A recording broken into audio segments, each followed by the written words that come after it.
আসসালামু আলাইকুম। আজ নেত্রকোনা জেলা বিএনপির সম্মেলন।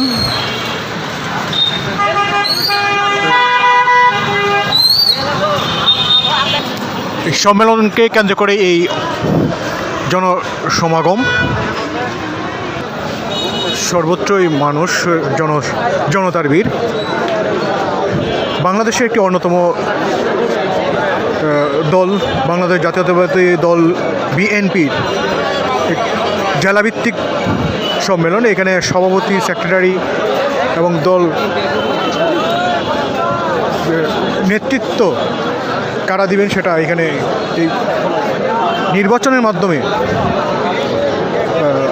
তারা মনোনীত হবেন, তারই প্রক্রিয়ার একটি অংশ।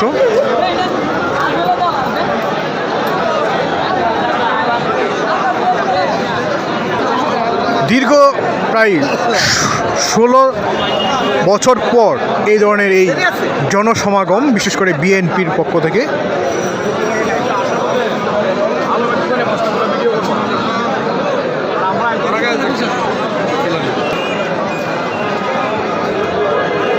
অনেকদিন পর বাংলাদেশে এই গণতান্ত্রিক ধারার চর্চা হচ্ছে, তাই মানুষের মনে অনেকটা গণতান্ত্রিক অবয়ব এবং গণতান্ত্রিক যে তাদের ইচ্ছা, গণতান্ত্রিকভাবে নিজের মনের নেতৃত্ব নির্বাচনের যে ইচ্ছাটুকু, সেটা অনেকটা বাস্তবায়নের পথে, বা সেটাই চলমান একটি বিষয়। সেই চলমান বিষয়ের জন্য এই ধরনের আয়োজন। অবশ্যই প্রত্যেকে আপনারা কমেন্ট করবেন এবং শেয়ার করে দেবেন প্রত্যেকটি কন্টেন্ট।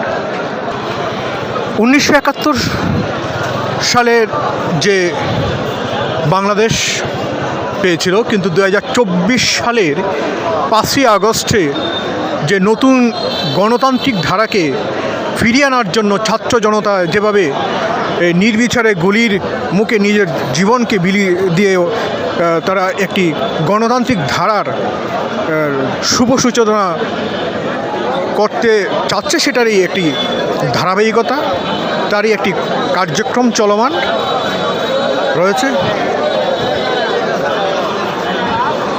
গণতন্ত্র অবশ্যই মানুষের জন্য কল্যাণকর। গণতন্ত্র মানেই জনতার কথা, গণতন্ত্র মানেই জনগণের স্বার্থ। তো এখানে ব্যক্তি স্বার্থের কোনো স্থান এখানে নেই। তো বন্ধুরা, বিশেষ করে বাংলাদেশের প্রেক্ষাপটে রাজনীতি একটি মূল হাতিয়ার। বাংলাদেশের গণতন্ত্র চর্চা, গণতন্ত্রের মূল অবয়বে রাজনীতিক চর্চা একটি সর্বশ্রেষ্ঠ একটি পন্থা। অন্যথায় জনগণের যে ইচ্ছা, জনগণের যে চাহিদা, সেটা পূরণ করা সম্ভব নয়।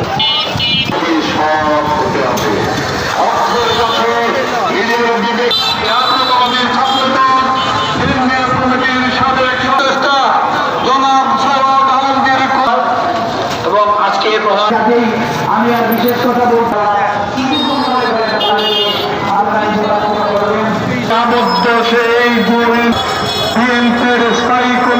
আমার বক্তব্য দিতে চাই না। আপনাদের সবাইকে সুশৃঙ্খল ভাবে কাউন্সিলে দেবে। ম্যাডাম, আসসালামু আলাইকুম। আমি দ্বিতীয় অধিবেশন শুরু করতে যাচ্ছি। দ্বিতীয় বছরের শুরুতে আমি আমরা দ্বিতীয় অধিবেশনের ইতিমধ্যে আপনারা জানেন নির্বাচনের তফসিল ঘোষণা হয়েছে। প্রার্থী 1515 জন আছি, সকলে এই প্যান্ডেলের মধ্যে থাকবেন। নেতৃবৃন্দ খেতে যাবে।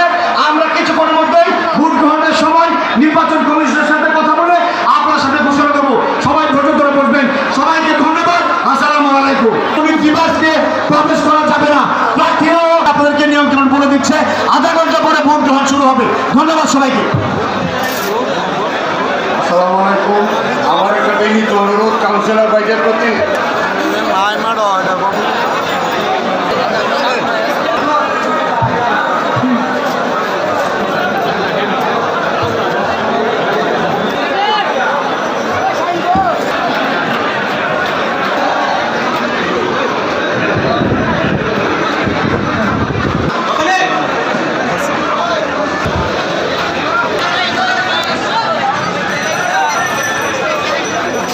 অত হোক জনতার মতামত।